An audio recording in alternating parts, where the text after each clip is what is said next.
All right. Working. All right.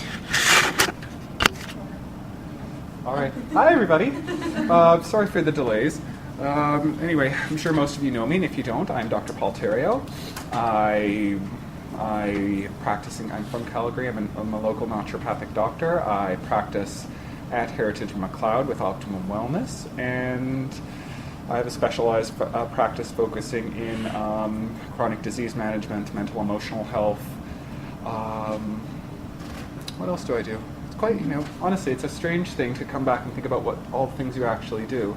Advanced detoxification, and I've just recently branched into weight loss and aesthetics. So I do quite a few things. I come and give talks here at AER quite frequently, and you all are such a nice audience.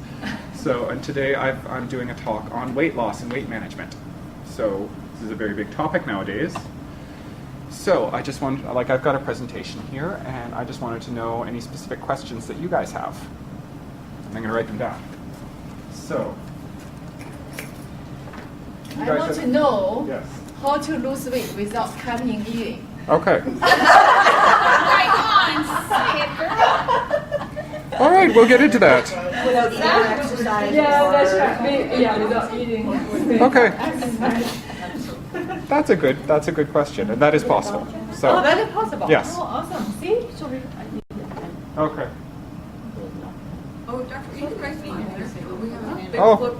Oh, okay, that's a good idea as well. And there's belts. That's a good idea too. So, weight loss without starvation. Cinnamon. How to find a balance with weight loss and while working. Okay. I find it's easy to be diligent at home, but Weight loss in social situations. Totally opposite. I find the opposite too. No, I'm the same as you. I'm more like I'm running around and I'm not thinking of food. And how can you do Whereas if I'm sitting in one place, I'll think of food. And I eat more at my desk than I eat at home. Oh, Because wow. Totally. Social situations, maintenance. Anything else? Calories help to find out how many are the right calories for you. Okay, so food selection. Yeah.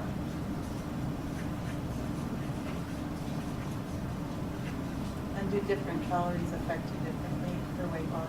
Yes, they do. We'll get into that. Class 7 food selection as well. Anything else? All right. It's good. I would just sit here smelling this marker all day. But you all had those when you were children as well. You had the smelly markers, and they smelled like watermelon and cinnamon. I love those. So. All right. I'm sure many of you know, being overweight and being obese is a really big problem in society these days. According to most, the consensus, BMI is usually taken as the measure of weight. We don't generally use just weight because people vary in height. A 7-foot person who's 200 pounds is not going to be in the same category as a 5-foot person who's 200 pounds. So BMI is usually taken as weight in kilograms over height in your height squared. So let's say you're 1.5 meters tall and you're 70 kilograms. That would give you a certain BMI. Being overweight, and I don't actually accept this, but this is the technical definition. Being overweight is defined as having a BMI between 25 and 30. Obesity is defined as having a BMI of 30 plus, and morbid obesity is having a BMI of 35 plus. I said I don't accept the 25 to 30 thing. I don't. BMIs tend to not take into account the difference between fat and muscle. A lot of athletic people have quite high BMIs and would be classified under the system as obese, but they're not. It does tend to work quite well for people who are either morbidly obese or morbidly unobese. I think for a little while I had a BMI of 16 back when I was younger, so that's not okay, and the BMI could tell me that because it works really well if you're really underweight or really quite overweight. And if you guys are looking for my notes and everything, just give me an email. I will send them away right away. Unlike last time, there's not any copyrighted images. I was very careful about that this time. So I can just give you guys, I can just send you the PowerPoint right away. And I'm recording this so I can turn it into a video. So that hopefully will be up in a few weeks. So obesity generally creates a number of problems for individuals. If there weren't any health consequences, I don't think people would care as much. But it does create issues with diabetes, and we'll get into that. Joint problems, heart disease, stroke, clotting disorders, and stroke and heart disease and clotting disorders all tend to go together. The clotting disorders mean people's blood is more likely to clot inside of them and then get lodged somewhere. The usual stereotypical ones are the lungs, and it's called a pulmonary embolus, the heart, and that's called a heart attack, and the brain, and that's called a stroke. So, and it also has an increased risk of sleep apnea. So sleep apnea is just like a mechanical disorder that your throat doesn't quite function the way it's supposed to when you're sleeping. So there's snoring and all sorts of other like sleep issues. The usual treatment for that is they give you this special mask that moves pressure around, and yeah, it's a good treatment. It seems to help a lot. I focus on other things, but that mask is a lovely treatment as well. So far, the treatment of obesity is usually focused on diet and exercise, and a bewildering variety of diet and exercise, and a bunch of contradictory diets and exercise. I think it goes from the Ornish diet, or one of the, actually never mind, I'm going to avoid using names. One diet has very low fat, very high amounts of carbs and restricted portions. Other diets, like tend to focus on very low amounts of carbs and very high amounts of proteins and fats with no restricted portions. Other diets just focus on plain old starvation. There's a series of clinics, which I will not name on tape, so I don't want to get sued, that has people on like 500 calorie diets a day. And how they keep people from like starving and going insane is they give them shots of B vitamins, because I give shots of B vitamins too. They're a lovely treatment for a number of things, but B vitamins are also a stimulant, so it's like giving you a stimulant to just keep you from realizing that you're starving. And I really don't like that diet because people tend to gain weight really quickly on it afterwards. So, which I suppose is good for the clinic chain because they just keep coming back and coming back and coming back, but it's not really what people are going for. As this has become more and more of a problem, there have been more and more prescription drugs used. There are several prescription drugs that are used to and do seem to help people lose weight. The first one is Orlistat. It tastes like fat, but it's not fat. It's not absorbed. You used to be able to get like Orlistat chips. It actually is a very interesting thing. Like some naturopathic doctors in the States use it to get fat-soluble toxins out because the body won't absorb it. It does have a rather nasty side effect of, I think it's very amusingly called anal leakage, and that's called, that's a very fancy word for just very sudden explosive diarrhea. People figured that out pretty quick after it came on the market, and it's not as popular now. There's two more there. They seem to help a little bit, but not quite a lot. And so far, the results in the treatment of this obesity crisis have been disappointing. According to StatsCan, so this is their StatsCan started taking biometric data in the last few decades. 18.4% of Canadian adults are obese that have a BMI of 30 or above. 41.3% of men and 26.9% of women are overweight, so 25 or above. And obesity has increased quite a bit in the last few decades. Especially, it's been somewhat getting worse since we found out it was a problem. So instead of the rate of obesity either stabilizing or going down, it's kind of been going up faster. So that's disappointing. Can you all see this picture? Yeah. So this red line at the top here is overweight and obesity over the last few years. You might not be able to see the numbers. This is 1960, and this is about 2003 to 2004. So the amount of people who've been overweight has actually been remarkably stable over that decade, over those 4 decades. The amount of people who've been obese has also been quite steady until we get to 1980. 1980 is the magic year that this problem started happening, and then it starts shooting right up. So this orangey line at the top is the tan line and the red line put together. So you put them together and you get this problem. So the number of overweight people has actually remained remarkably stable. And part of that is some people just constitutionally are a little bit heavier. They've got a bit more fat padding on them. There's nothing wrong with this. There does not seem to be any health consequences for these people. In classical homeopathy, they were called cal-carb types. They just tend to need a bit more weight on themselves, like for whatever reason. That's fine. The people who are obese have increased, and the number of overweight and obese children, while normally quite low, has been tending to rise as well. So I think we kind of started getting really conscious of obesity like at this point in the 90s, and it's gotten worse since then. So whatever we're doing is not really working that well.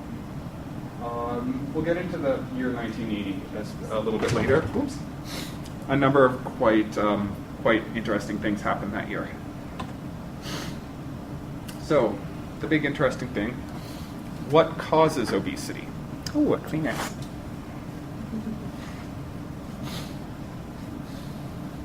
Obesity is usually interpreted as being due to increased availability of food. It's kind of a nasty hypothesis when you really think about it. This really supposes that the natural state of human beings is halfway starving, and that the moment we get food, we just start shoveling it into ourselves because we're all used to being starving, and then our bodies put on all this fat. Many of you know I have an undergraduate degree. It was in biology and cultural anthropology. This is anthropologically ridiculous. Like, just 100% not true. Humans, when we have gone through multiple periods of time in which there was an abundant supply of food, and the obesity crisis did not happen. So hunter-gatherers throughout the world, like if you ever look at hunter-gatherers, the composition of their diet was generally very different, and very different from each other. Like people in the west coast of North America versus people in the plains versus the San Bushmen or Bushmen and Bushwomen of South Africa. They did not have obesity crises, and they had very different hunter-gatherer diets, but they all lived very healthy lives. And in many cases, like the bush people in South Africa, they never really went without much food. There was always something to eat. They were they knew very well how to live in their environment, which is, a desert. They always had things to eat and drink. So the idea that somehow humans are just predisposed to starvation and putting on this weight is really, I do not. Anthropologically, I just can't support it. Yes, your question. Sorry to interrupt. What is your background? I was just curious. I haven't been to a session. Oh, okay. And I didn't know. So I got my undergraduate degree in Calgary in biological science and cultural anthropology, which really helped in naturopathic medicine. And then I went to naturopathic medical school for 4 years in Toronto. So I went to CCNM, which I'm really glad I went to because I found out CCNM recently is a really good school. It's just in CCNM you learn Chinese medicine really well. So a lot of the American naturopathic schools do not. So Cool. Thanks. Sorry. I found that out and was like, oh my god, how can you guys not know that? That was really central to the curriculum, but that's how it goes. It's just because of political pressure in the States, because in the States acupuncture is a restricted act. In Canada, it is a restricted act, but it's if you can insert a hollow needle into someone in Canada, you can insert a solid needle, which is basically acupuncture. So in the United States, they seem to interpret things differently. But yeah, no. So yes. This one, however, I actually think plays a much bigger role. Food has changed in its composition over the last several decades, particularly since 1980. Since 1980, two things really have happened, one of which may play a role, we don't really know yet, and the other of which is absolutely does play a role. So in 1980, so a lot of genetically modified foods started coming on the market, may or may not play a role, I don't know yet. The second thing is high fructose corn syrup started coming in. It started replacing sugar in a lot of things. So those are the two big changes. So one thing, if you do look at hunter-gatherer diets, you see is that simple carbohydrates are very rarely part of the diet in large amounts. I was reading an article in National Geographic a little while ago, and I can't cite it. I don't remember when it was from. It was one of the, I know someone who's got has had a subscription since the 60s, and so they've got thousands of issues, and I just pulled out one at random. And it was about these people who were hunter-gatherers, and one of the persons had a specialized trade that was the honey person, and they would go and get honey, and honey was like this super big treat, and everyone loved it, and they would have like a little bit of it, and it's like, so good, and they wouldn't have any for 6 months after that, because bees were quite rare. Honey, and if you look at for instance, some more agricultural people in Canada, like the Iroquois Confederacy, they had maple syrup, but it was, again, a very small proportion of the diet. Simple carbohydrates like that seem to, when there's an upswing in those, there's an upswing in obesity. As well, as I said before, high fructose, so HFCS is high fructose corn syrup. It's very strongly increased. High fructose corn syrup, we discovered in the 80s, is a lot cheaper than sugar, and you can grow it in North America a lot more easily, and so they started replacing it in soft drinks in particular, but in a number of processed products. So, yeah, and that was also combined, like in the United States, they have a sugar tariff, so importing sugar from abroad where it's easier to grow, it gets taxed more heavily, so high fructose corn syrup was much more economical with that. So, yeah. As well, the government does tend to subsidize some foods and some growers of foods at the expense of others.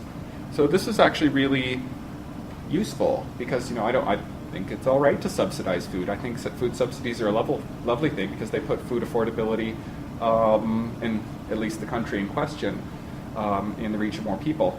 But the way it's done right now is not so great. So we'll get into that.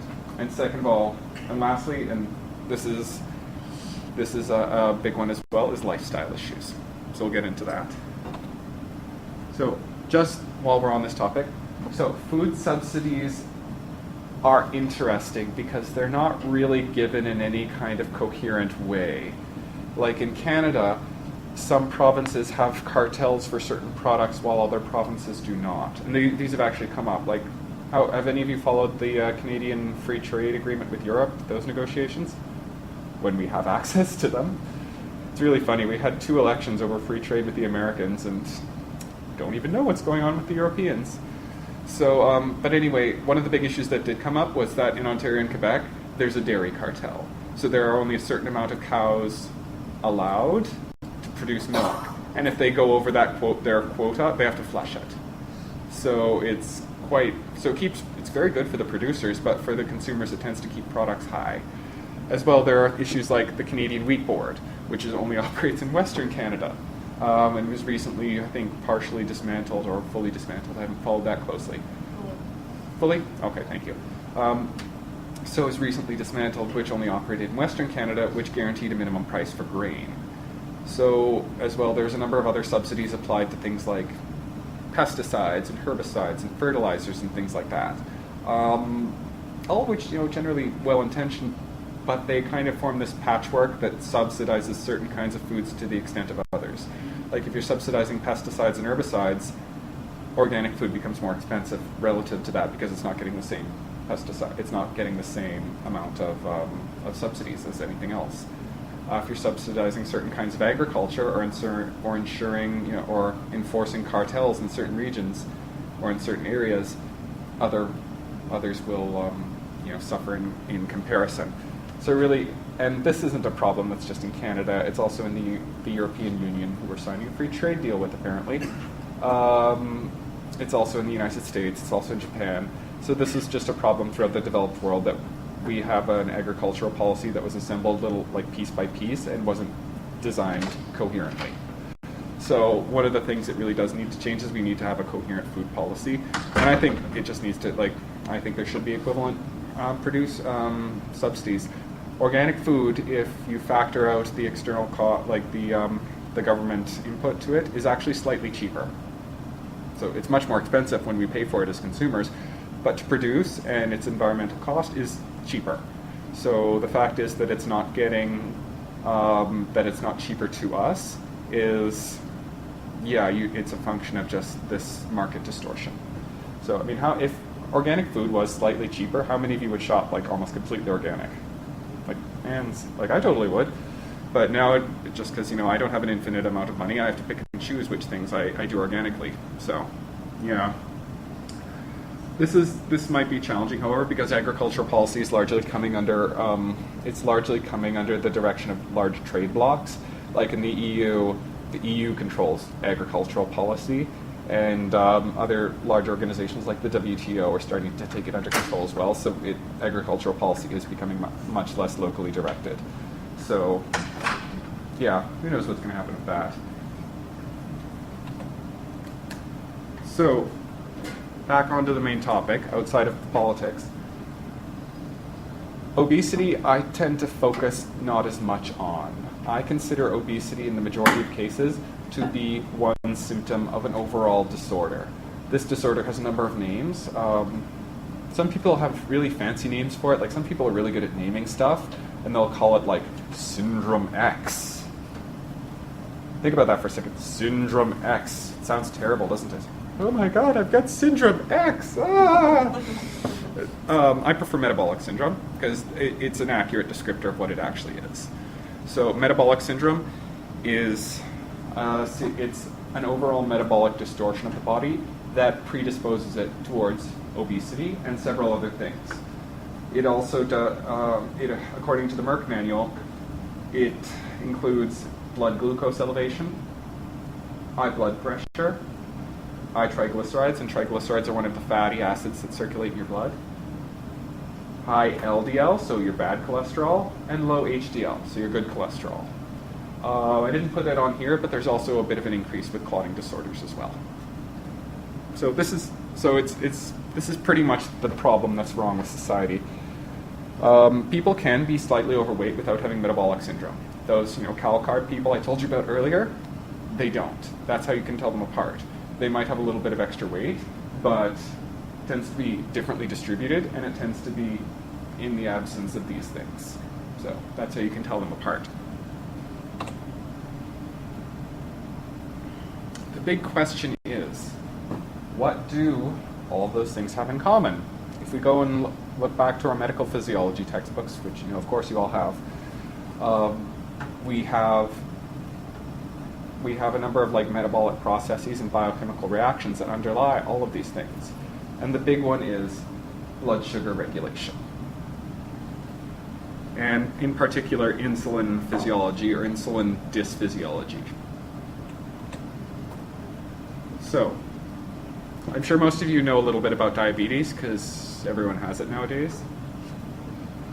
Yeah, no, I mean, most people, I could say a specialized drug about, treating mental illness, like depression, like fluoxetine, and nobody, most people who aren't, medical practitioners don't know what that is. But I talk to you about insulin, everyone's like, oh yeah, I know what insulin is, because it's just such a common disease. So I'll explain a little bit about it, and about diabetes in general. When our body breaks down carbohydrates, so carbohydrates being things like grains, pastas, high fructose corn syrup, sugars, our bodies break them down into simple carbohydrates, so they break them down from big long chains of sugars into tiny little individual units, and then they absorb them into the bloodstream, usually as glucose. There are other saccharides as well, but eventually they're all turned into glucose. Glucose is the one we're most concerned with here. So when this blood glucose is absorbed into the bloodstream through the intestines, the beta cells of the pancreas sense this, and they start secreting a hormone named insulin that will help the body deal with this influx of blood glucose. This is perfectly normal. This is healthy physiology. Insulin causes glucose transporters in select cell types to move to the surface, and when, so when glucose transporters move to the surface of the cells, they will start gobbling up glucose from the fluid around the cells and bring it into the cells, and then the blood glucose level goes down. So they kind of move glucose from the outside into the inside of the cells where it can be metabolized or stored as needed. That's what insulin looks like. I think it's kind of cute. So this is just if you could see atoms, and each atom was kind of you can't see atoms, they're too small. But if you could see them and we imagine them as little balls, this is what it would look like. And in another diagram here on the right side, that's just if we imagined insulin as a protein chain. So it's just another way of looking at of creating a representation of insulin so we can imagine it. So that's what insulin looks like. It looks kind of big, but it's really a small protein. It's not that large. And this is just a diagrammatic representation of blood sugar physiology. So glucose is in the bloodstream. There's an insulin, which looks like a triangle over there. It goes into an insulin receptor. That tells the body to bring this glucose transporter, specifically the GLUT4 transporter, to the surface of the cell. This blood glucose goes into the cell, and then it's either broken down, it's either stored, broken down into pyruvate, or stored as fatty acids. You can also store glucose as glycogen, which it shows over here on the left. So, you guys all following me? All right, good. All right, to ask questions. GLUT4 transporters are the main ones affected. There are a number of GLUT transporters, but most of them are just there all the time. They don't move back and forth between the inside and the outside of the cell. GLUT4 transporters are the main ones that insulin up or down regulate or upregulates. They occur in two types of tissue. They occur in muscle tissue, and mostly skeletal muscle. So like, your leg muscles, your arm muscles, your rippling pectorals. All of those have GLUT4 transporters on them, and they occur in adipose tissue. And adipose is the medical term for fat. So they were recently demonstrated in the brain as well, which is really interesting. I forget which part of the brain, but there's been a lot of work lately with Alzheimer's as kind of like a diabetes of the brain, and that kind of is following along those lines. It also explains some of the behavioral distortions you see with diabetics sometimes. So sometimes people get really low blood sugar, or they have really high spikes in insulin, and you get like mental health effects from it. So that does explain that as well. So these GLUT4 transporters promote the formation of glycogen in muscle tissues and fat in adipose tissues. When a muscle tissue has a big influx, when your body has a big influx of glucose, the tissues that always have their glucose receptors, they just take as much as they always do. When your body has a big influx, it releases insulin, and that promotes the muscles and the fat cells to bring in a lot of glucose, and the muscle cells, and those cells are usually responsible for the storage of it. So the muscle cells take in the glucose and they smush it together to form glycogen, which they can break down really easily if they ever need to run or do some aerobic activity. Glycogen lasts for quite a long time, and for instance, marathon runners, when they hit the wall, that's when they've run out of glycogen. They've run out of sugar to metabolize. And that's why they do the carb loading beforehand. They just want to make sure they've got as much as possible. So, and in adipose cells, they take in glycogen and turn it into fatty acids. So, fat.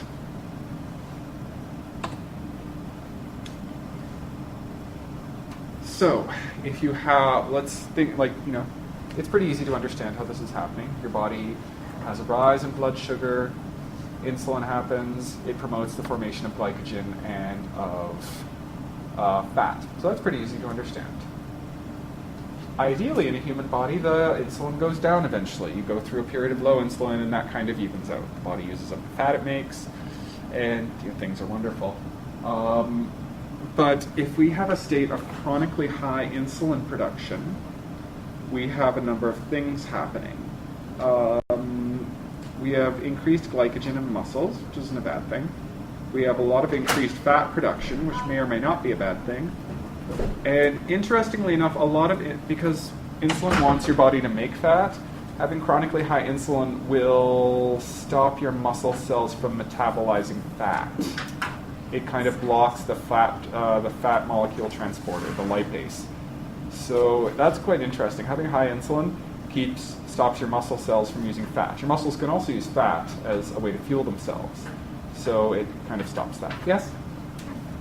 Okay, so how do you get that fixed? Because blocks muscles from using fat as fuel. Okay. Yeah. You got that. I got that, I'm sure. Most of us do. How does one reverse that? We'll get to that in a bit. Okay. Yeah. Yeah. So furthermore, the body gradually loses sensitivity to insulin. Like anything, it's like I lived pretty close to Deerfoot Trail, and at first, when I was living there as a kid, I could always hear like Deerfoot Trails like this noise in the background. Now I don't even notice it.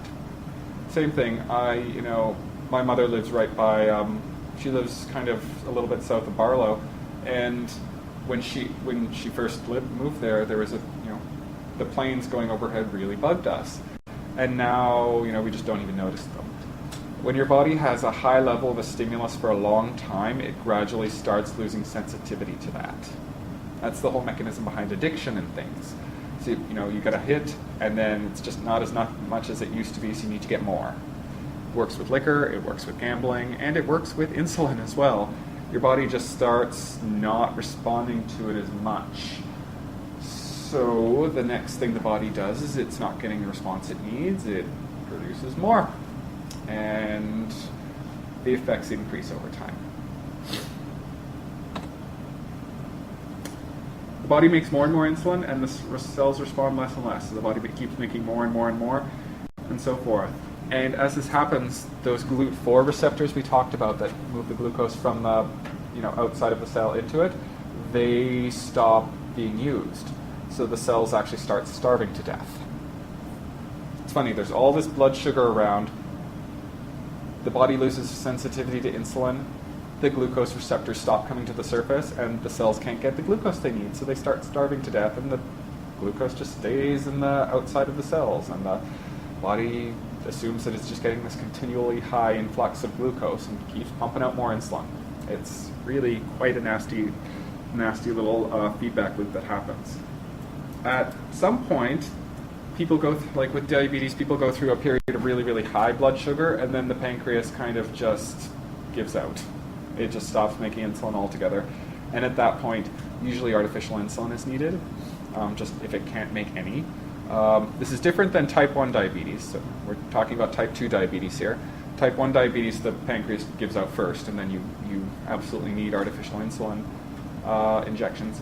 In type 2 diabetes, eventually the pancreas just loses the ability to make insulin altogether. So that happens quite a bit later in pathology. Yes? What does metformin do? Metformin increases your sensitivity to insulin. Oh, Yeah. what is? Metformin's an anti-diabetic drug. Oh, It's a very common one. Naturopathic doctors in BC can prescribe it. Naturopathic doctors in Alberta cannot just yet. So if it ever does, it's probably one of the few drugs I will prescribe. We all had to do this prescribing course in September of last year, and I found out, there's 10 drugs I'd like to use. So, yeah. No, there's some good drugs out there. There's 10 I would use on a regular basis. Out of 6,000. Out of 6,000. Oh. There's a lot of natural health products and things that I would also use that are legally classified as drugs. So maybe the information, that might increase a little bit. But yeah, metformin's one of them. As well, I was very curious about blood pressure for a long time because I knew it went along, but physiologically I didn't. I went along with metabolic syndrome, but physiologically I didn't really understand how. And so I started looking at this, and there's a lot of recent work that blood pressure increases when you get insulin resistance as well. It seems that insulin, in addition to promoting all this storage of fat and all these metabolic changes, seems to promote inflammation as well. And we also know that from a number of other studies too. Fat cells, which are associated with insulin resistance, also seem to be pro-inflammatory, and they seem to be pro-estrogenic as well. So they secrete estrogen as well, which kind of goes along with a great deal of the hormonal difficulties that are going around nowadays.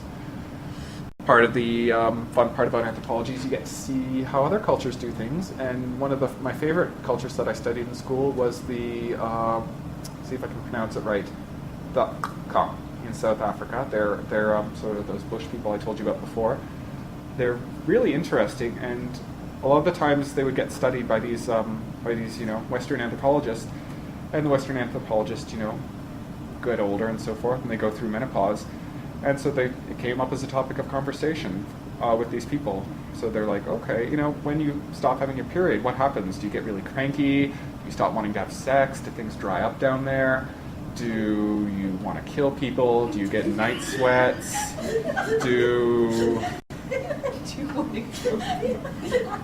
So you're all laughing because you know it's true. Just wait. Yeah. Yes. So anyway, and they're like, and so these women, women who are living out, these hunter-gatherer women who are living out in Africa, they're like, no, that's horrible. What on earth is wrong with you people? They just stopped having their period. That was it. They didn't have any of these problems. So, I gave a hormonal talk here a while ago, so didn't record it unfortunately, but we'll get into that a little bit. But a lot of the hormonal difficulties we have, particularly in menopause, are due to things like this, as well as the chronic stress we are under in this society. So, yeah, but back to this slide. Insulin resistance seems to promote inflammation, and inflammation is quite physiologically well established, increases the blood pressure. So I've done a lot of work with people working on stress and working on other things, and a lot of times their blood pressure will get a bit better, but not fully. And now I'm starting to do things with insulin resistance with blood pressure, and that's actually going a lot better. So you work on stress and insulin resistance, and the blood pressure just drops. And sometimes also lead contamination as well. Lead and blood pressure seem to go together a lot too. So it's really funny. They call it idiopathic hypertension or idiopathic high blood pressure. It's just because nobody's really looked at why it's happening.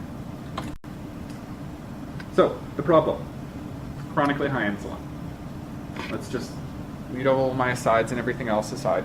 The big problem is chronically high insulin. This promotes fat formation, stops fat metabolism, and that has all of these consequences. High estrogen, leading to menopausal and some of the cancer issues that are occurring nowadays. High blood pressure, high coagulation, or the high coagulability of blood, which is also an inflammatory thing. Disrupted blood chemistry and blood sugar, it tends to feed back in on itself and promote more blood sugar dysregulation. So there we go. That's pretty simple. That's pretty. I think most people can understand this. How did we get all this chronic hyperinsulinemia? So insulinemia, insulin in the blood. How did we get this chronic hyperinsulinemia in the blood anyway?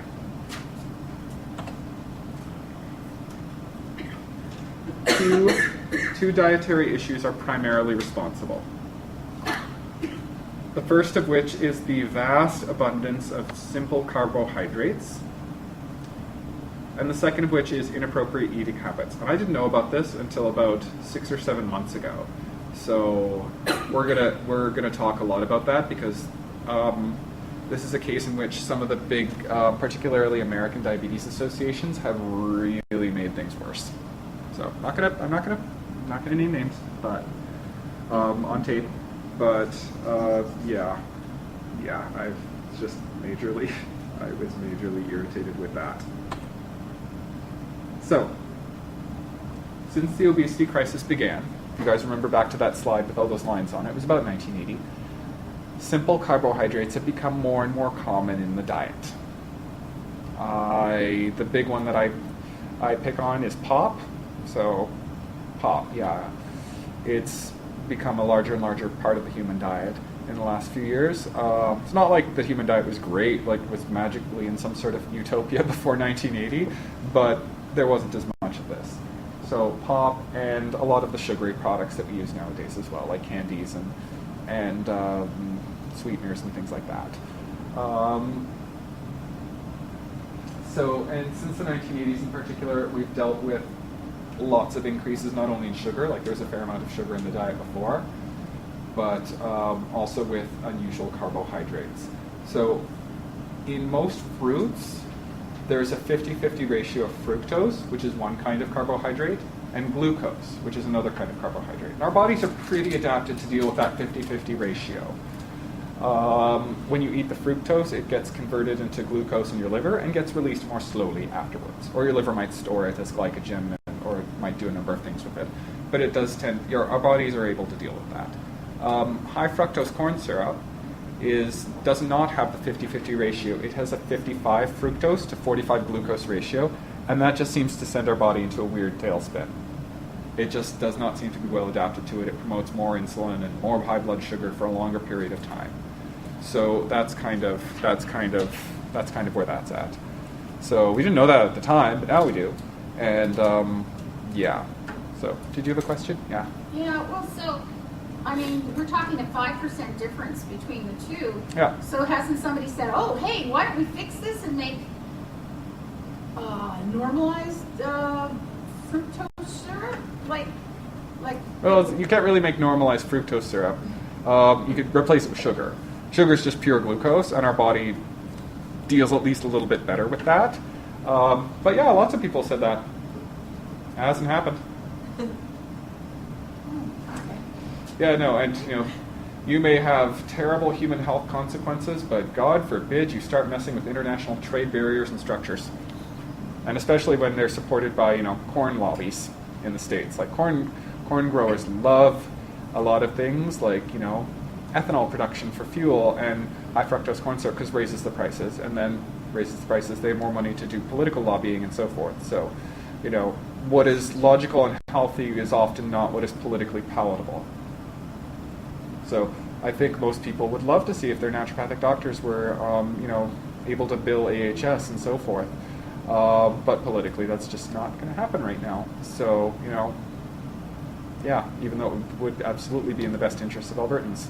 So, unfortunately, that's how life goes. You had a question too? Yeah, so a lot of the things you buy say that fructose corn syrup Yep. in there. If it is, they say whatever the top ones are is what's most in the product. Is that true? Yep.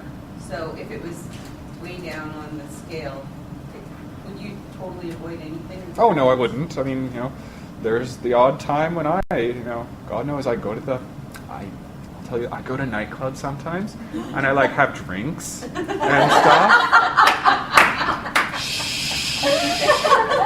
And I don't care if there's high fructose corn syrup in it. It's not going to really I have one of those drinks every couple of weeks, and it's a proportion thing.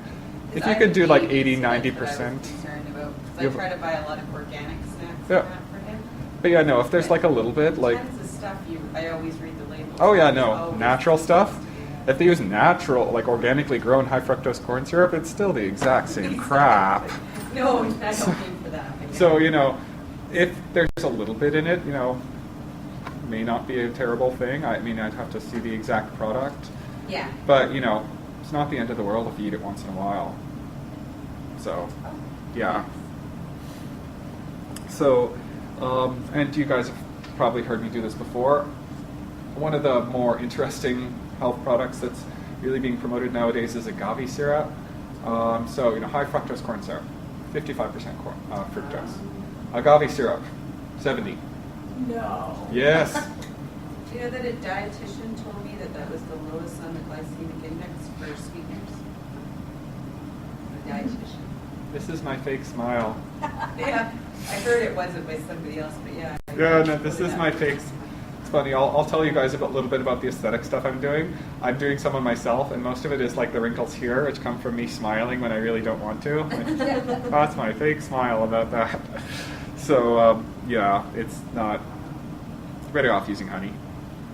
Honey does I'm not even sure why, but honey, you get a little bit of an uptick, but not a big one, and then you don't get a low afterwards. Generally, so honey seems to be unpasteurized. If you pasteurize it, it's just like regular sugar, but unpasteurized honey you get a bit of an uptick, and then you don't get as bad of a low as you do with fructose corn syrup or just an equal amount of sugar.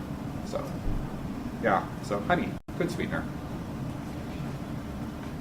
And as well, the recent economic crisis have made food budgets an issue. We tend not to think about this because we're all pretty doing all right in Alberta, and not everyone in Alberta is doing all right, but a lot of us are doing quite well. Food budgets probably aren't a huge item.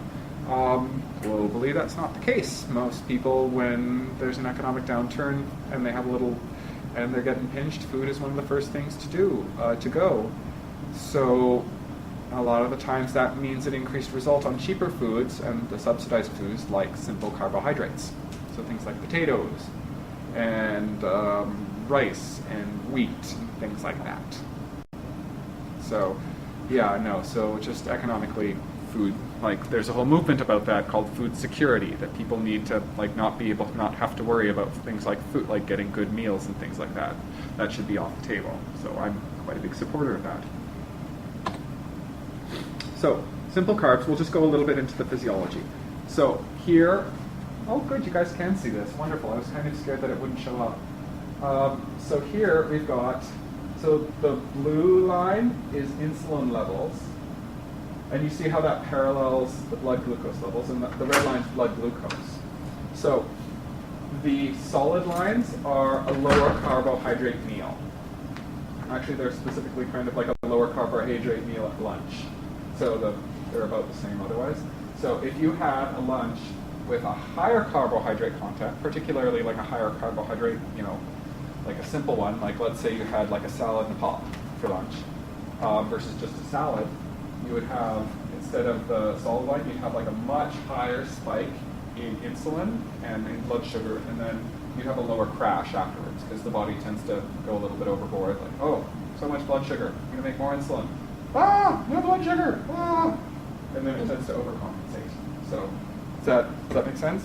You get like a much higher, and remember how we talked about how high insulin was the problem? So higher carbohydrate content, higher insulin, higher metabolic syndrome issues like more fat storage, more, oh gosh, I'm blanking on that. More fat storage, more high blood pressure, things of that nature. I really like this picture. I found a bunch that I really wanted to include, but they're all copyrighted. So I'm just like, And one of my friends got sued for $5,000 for including a copyright thing on her website. So I'm like, I'm really paranoid about that now.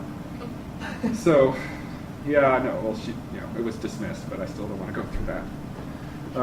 So the solutions. When you include proteins with your carbohydrates, particularly a little bit before, like if you have like let's say a steak and a stir fry with some rice. If you had a few bites of the steak, that actually does seem to moderate that quite a bit.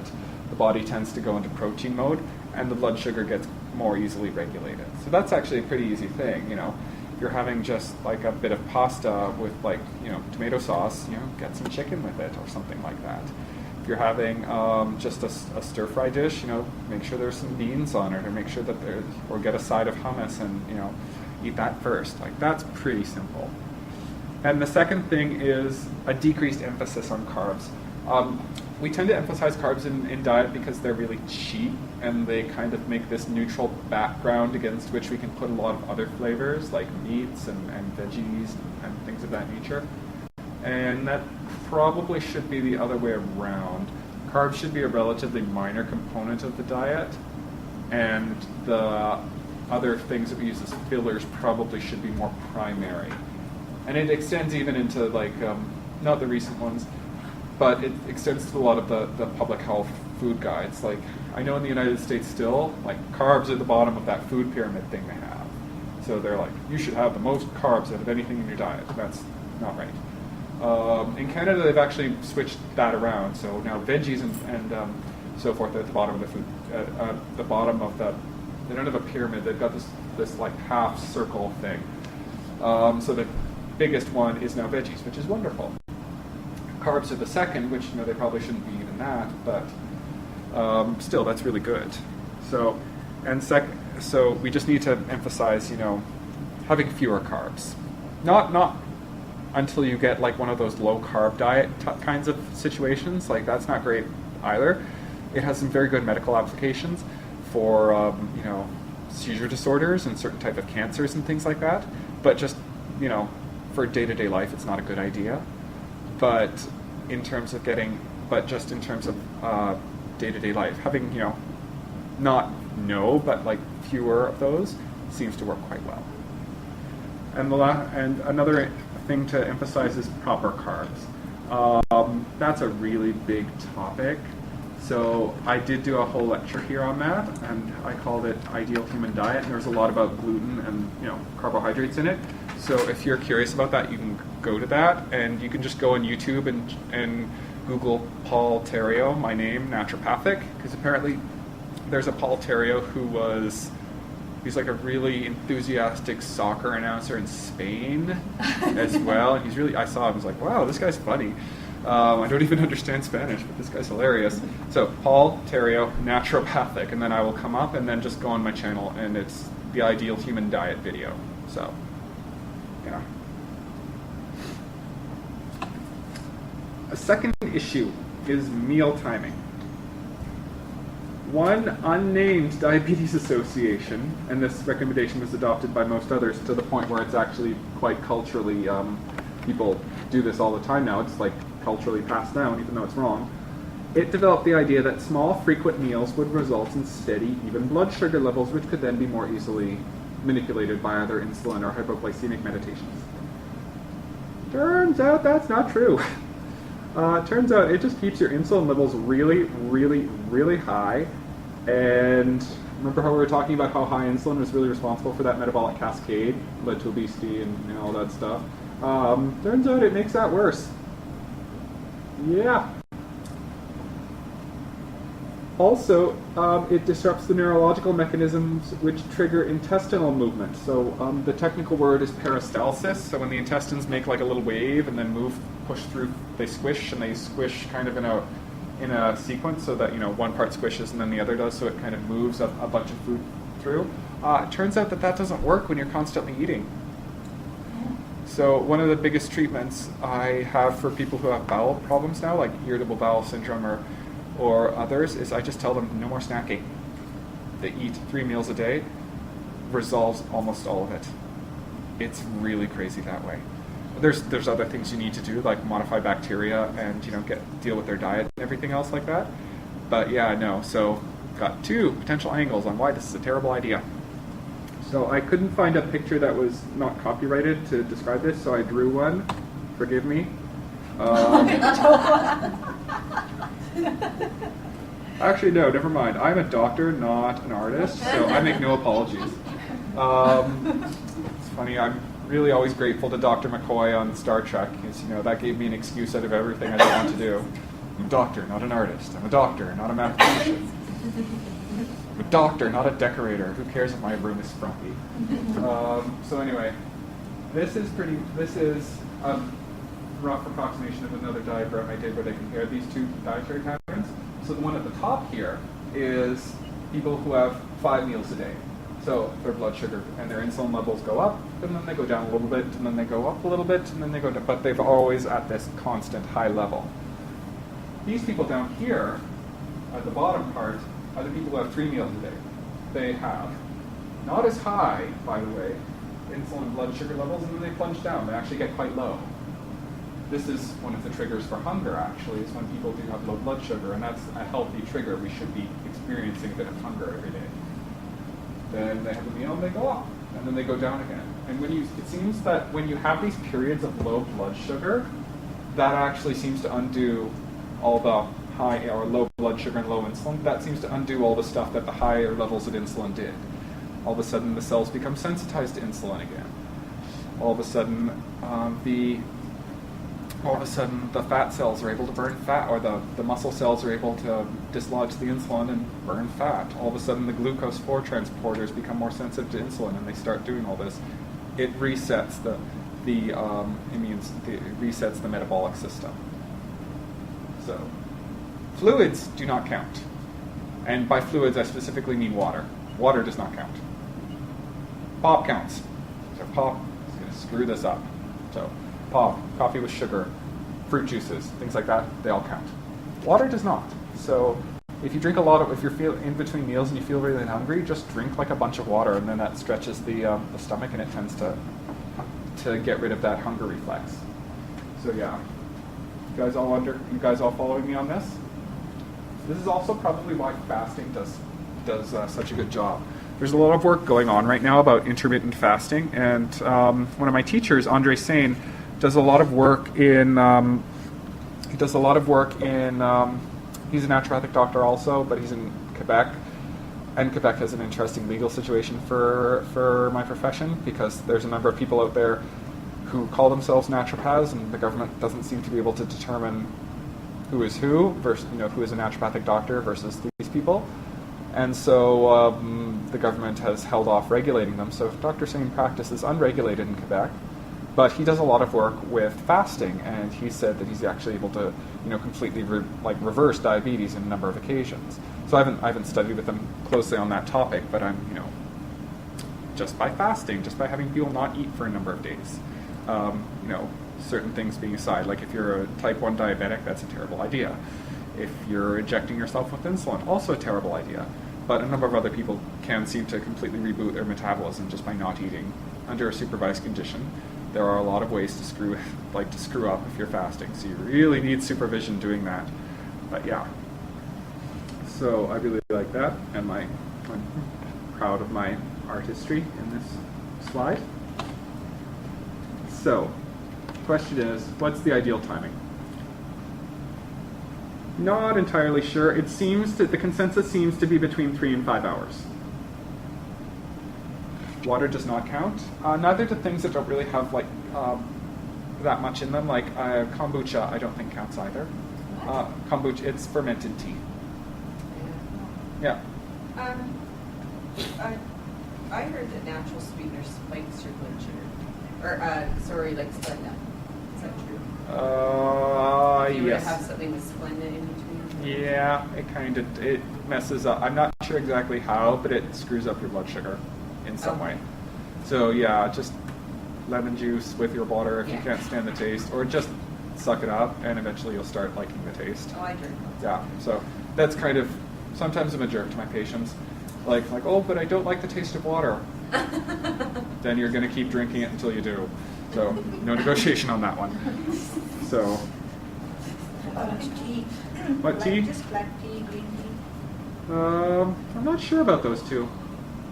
I would prefer water. I generally do prefer water. I can't say that I know one way or the other how they affect blood sugar. So, sorry, can't answer you on that one. And is tap water okay, or do you? In Alberta it is. Yeah. Or in Calgary. Yeah. Yeah. I mean, I have a water filter that filters out a couple of other extra things, but My I friend drink said Tex. that he puts a certain type of salt in it because it depletes the salts. Is that true? So tap water versus other kinds of water is a big thing. I'm not getting any money from this company, so I'll just tell you. I use a Centevia filter and I use a drip filter. So you just put it, there's like this big plastic thing, and you put the water on top and it filters through the gravity filter and it filters out a number of things. And that's perfectly sufficient in Calgary, because in Calgary you don't fluoridate the water. I'm not a big fluoridation person. I'm really not. It absolutely does seem to decrease cavities, but it also, in schools by the Harvard School of Public Health, decreases children's IQ. It seems to do a lot to people's thyroids and bones and everything. So I'm not a big fan of doing it just en masse. And thankfully in Calgary we got rid of it in 2010.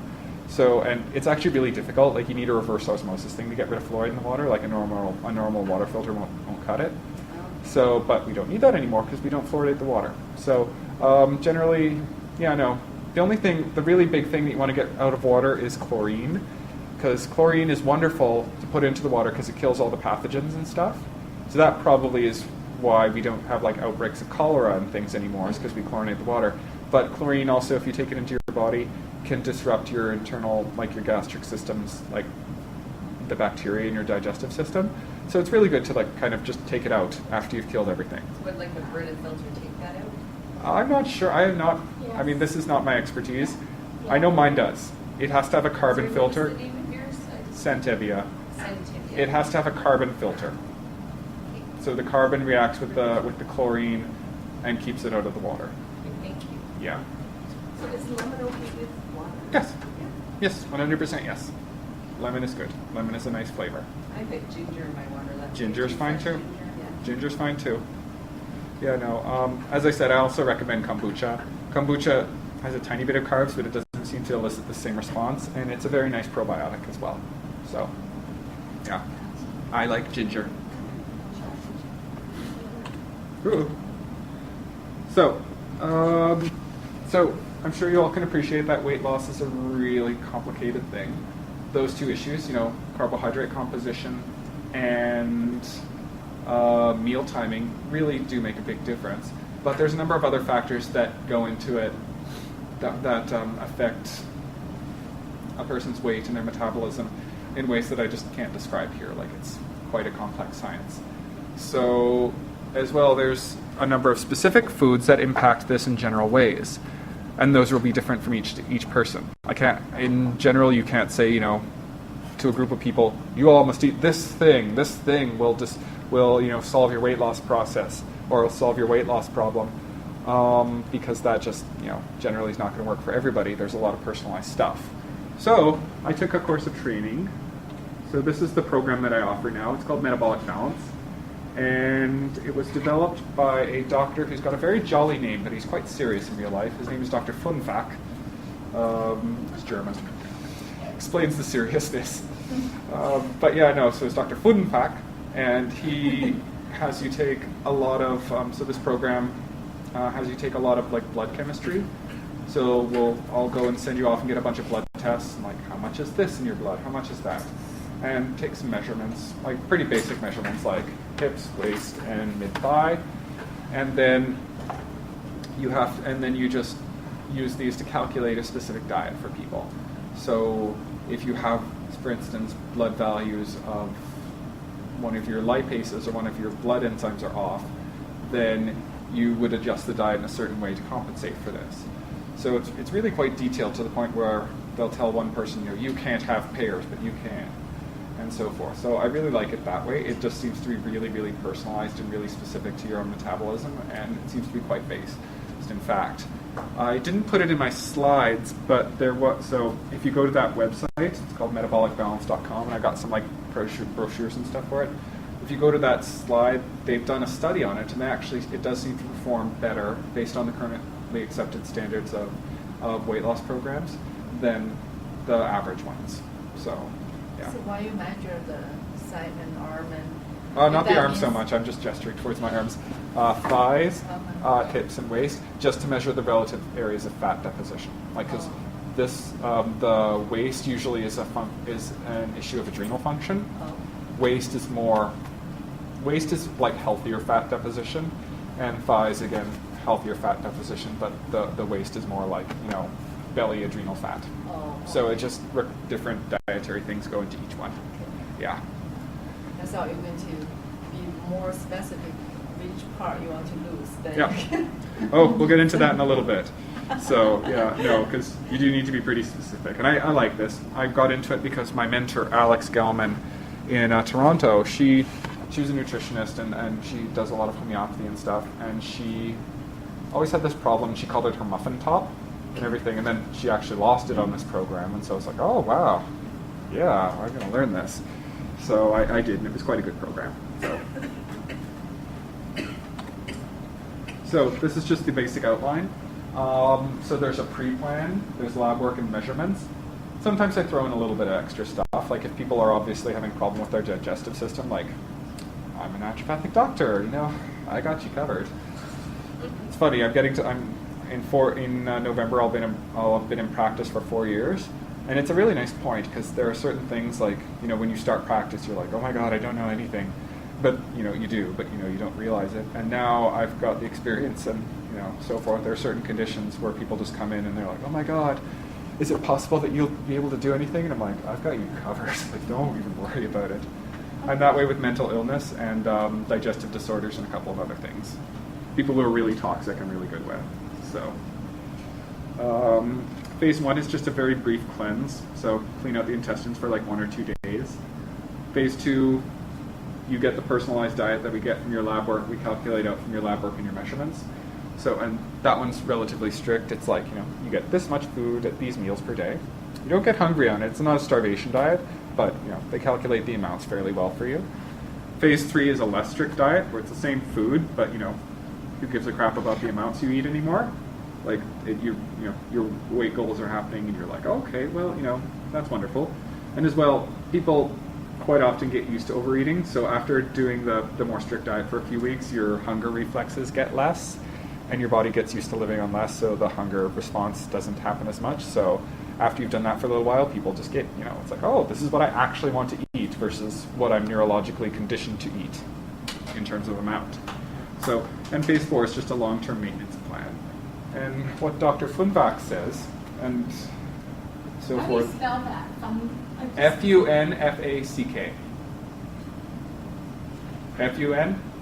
Yeah. Fack. It's German. Which means it's German, and God knows I have a lot of friends who are of German descent, so it's German, so it's absolutely not fun. So I know you guys get it. So no offense to anyone of German descent or anything. It's lovely people and culture and everything. I just tease them because I'm fond of my friends that way. Phase 4 is long-term balance, and Dr. Funfack says, or has experienced, that people will often have different cravings after the diet. They'll actually, it's like, I will eat whatever I want today, and they want to eat healthy things. It tends to reset your body's, craving circuitry in a more healthy manner. So you're actually craving things your body needs versus, things that are minorly addicted to or things that aren't healthy for you. So that's why I really like this program. So how long is the program for? Oh, depends on how much you want to do. So people who want to lose a little weight, they're on it for 1 or 2 months. People who want to lose a lot of weight, sometimes a year. It depends on the person's own goals. And I'll emphasize that it's not a weight loss program per se, it's a metabolically balancing program. So often people who go on this program who want to gain weight actually gain weight. People who want to lose weight lose weight. And I've discussed this with you guys before. A lot of naturopathic interventions work that way. When you reorder something and it's, there's too much of it in a lot of naturopathic medical interventions, it'll go down. But you do the same intervention when there's not enough, it'll go up. They tend to be homeostatic. They return the body to its own way of doing things versus other interventions which, you don't have enough estrogen, they'll just add more in. Adding more. Or you don't have enough estrogen, that'll just add more in. If you do that, if someone has too much estrogen, they get even more. It's a different kind of logic. You're returning the body to its own set points and just kind of pushing the reset button and making the body function better versus correcting it as if it was a machine. So that just tends to be why I really tend to favor this program. So in addition to this, just because this is, doing metabolic balance is usually just the thing in and of itself, I'm also a naturopathic doctor. I've got other stuff that I do. So of these things specifically, a little bit of adrenal and thyroid hormone balancing often comes up just because that's often an issue in this culture. There are some herbal preparations that assist the body in mobilizing fat, and there's this one in particular that I favor. I don't use it so much because it mobilizes fat, because, who knows if that's true or not. Everything apparently is a weight loss product these days. But I really like it because it also stimulates digestion. So it tends to stimulate that peristalsis reflex. It tends to stimulate the body moving things forward, which in many people is quite disrupted. So I use it both in people with weight problems and people with irritable bowel syndrome and general dysbiosis, so they've just got poor bacteria in their digestive system, and I really like it for that reason. Injection therapies, which kind of can assist in focused fat loss, and acupuncture, so to deal with some of the cosmetic after effects. So, hormones. I'm sure a few of you have seen this picture before. So this is the hormonal triangle of misery. I used to call it the hormonal triangle of death, but that wasn't really accurate because people don't die as much from it, they just get miserable. So each of these hormonal systems assess the other, and they're all very well integrated in their function. And in the middle you have the liver, which tends to get rid of any excess hormones and tends to just degrade hormones when they're fulfill their purpose. So thyroid up top, the adrenal glands, and the gonads. And the gonads I use that word because they're different men and women. Men have testicles, women have ovaries. So, in terms of the adrenal glands, this is another one of my personal pictures. Glad you're all not laughing. So, when you have a stressor in your life, and a longer-term stressor, two things happen, and both of them are mediated by the adrenal glands. The first of which, your body releases adrenaline. That is your, I'm going to run away, or I'm going to beat the crap out of your hormone. it just tends to have that response. It goes away really quick. And then it releases cortisol. And cortisol is the long, slow, and steady, I have to deal with this crap hormone. So, yeah. So, over time, cortisol tends to, our body starts losing the ability to create cortisol, and we start getting into chronic fatigue type syndromes. But before that happened, we start getting into chronic fatigue and chronic pain. Cortisol also raises blood sugar and increases fat deposition, particularly like this, like the spare tire kind of fat. That's mostly high cortisol and high stress. Our body eventually loses the ability to make cortisol, but this is often compensated by other things. Like, don't worry about this. This is just me making a very complex diagram into a point. Oh, good. Oh, I am. Oh, good. I'm still recording. It's like, oh, it's flashing. Sorry. So this is cholesterol is, or cortisol is a cholesterol-based hormone. So cholesterol's up here. It gets transformed through this very complex series of metabolic actions into a number of things. So right here, down here at the very bottom, these two, testosterone. Here, in this little triangle off to the right, estrogen. Here, in this weird little heart shape, off to the top right, cortisol.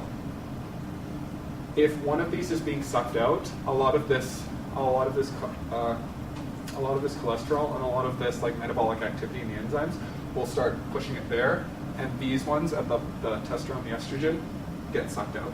They get produced less. The body compensates by funneling its resources there.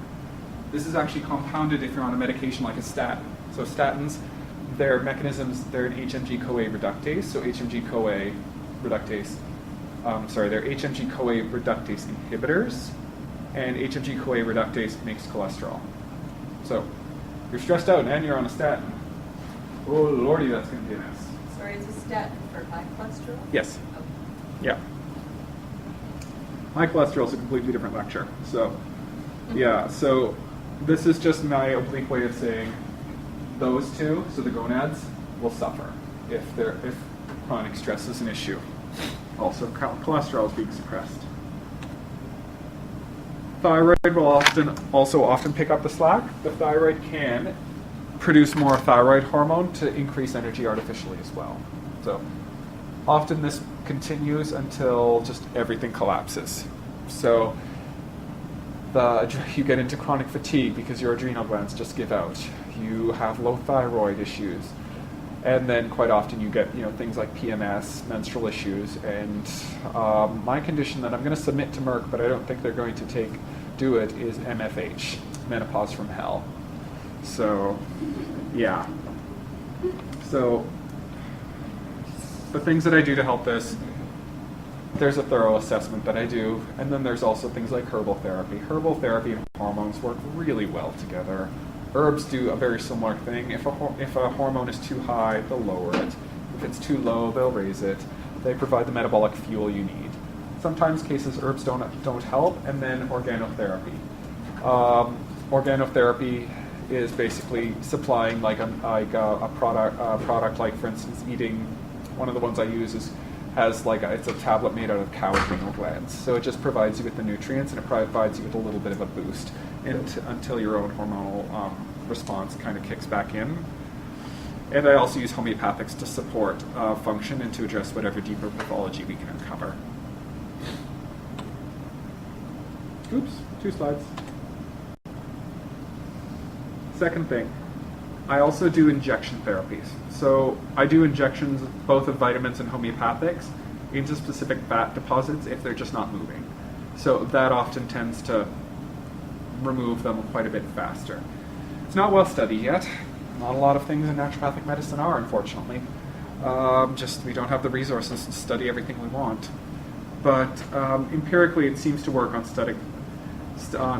more stubborn fat deposits. And it kind of provides me with a segue into this new field. This is really like the last 3 or 4 years. It involves the use of a number of health products herbs, homeopathics, vitamins, injectables, and acupuncture, and to support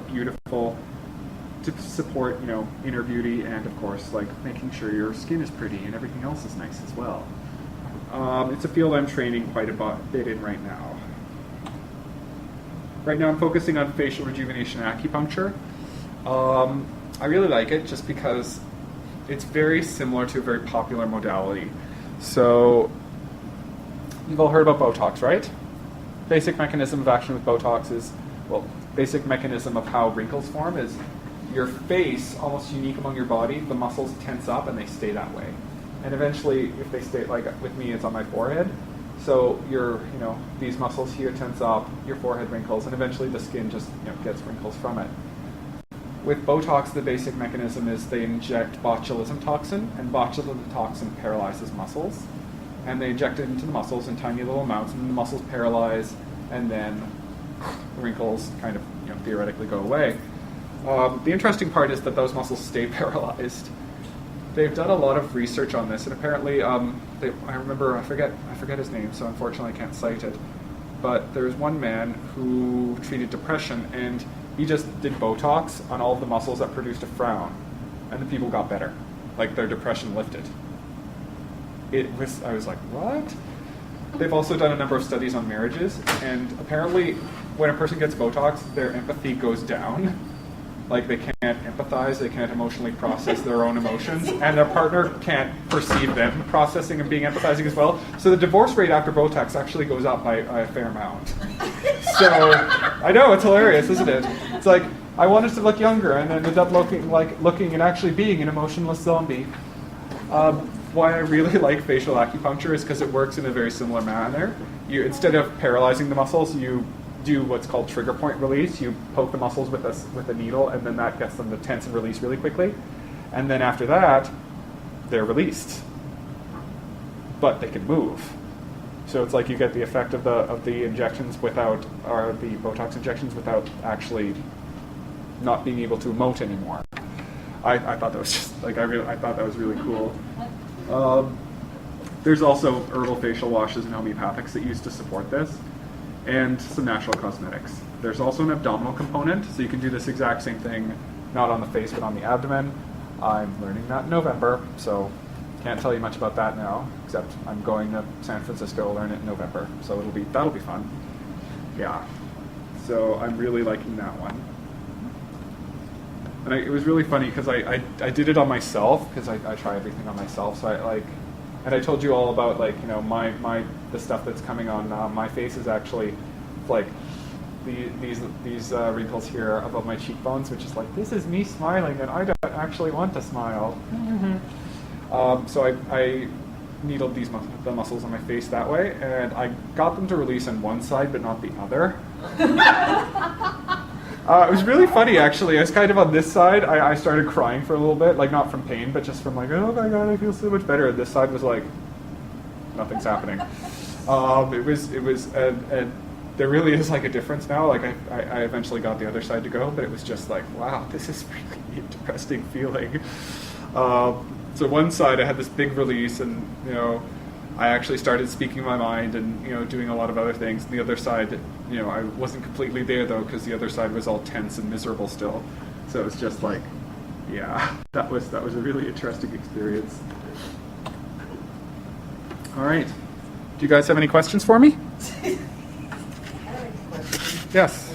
It's to do with sugar. Yes. There's all different types of sugar out there now. Yes. Sorry, I was a little late. I hope I didn't miss anything for that. But Yeah. there's coconut sugar, and Yeah. are any of those sugars good, or are they all? I don't know about all of them. Okay. So It seems like there's all different kinds. Like, is raw sugar better than white sugar? Do you have to use sugar in each? something? yes, if it is actually raw sugar.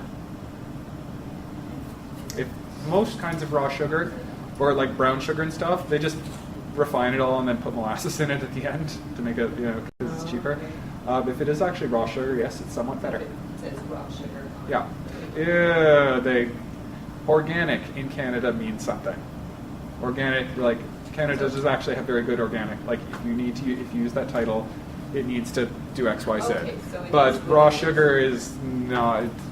Depends on what definition the company is using of raw sugar. Okay. So not as good as like the organic labeling and everything. Oh. Yeah. Other things like coconut sugar, they might be better. I don't know a lot about them. Okay. I just for. I recommend people use honey. Yeah. I recommend people use honey and so forth. So any honey in any kind of bakery. Unpasteurized. Yeah. Unpasteurized honey. That seems to not be as bad. Yeah. Or maple syrup. But real Actual maple syrup, yeah. not fake maple syrup. Yeah. Diet pop. It's No. in there. That is all. Yeah. It just ruined my life. That and potatoes. But Pretty potatoes much aren't my bad. staple Potatoes diet. aren't bad. They're just No. not as much. Sweet potatoes are good though. Sweet potatoes are much better. Yeah. Yeah. Is quinoa that great or is just the trend? No, quinoa's a lovely food. It's very interesting as a grain because it's actually got a lot of protein in it. So quinoa's kind of interesting. I'm not as sure about its impact on blood sugar, but it's got a ton of protein with it as well. So it's a really interesting that way. I suspect, based on that it should moderate those blood sugar curve things that we were talking about. But yeah, so quinoa, lovely food. Actually grows in Saskatchewan for some reason. Like I have no idea why we don't grow a ton of it in They said the Canada. quinoa actually raise your blood sugar quickly. Yeah, But the black one yeah.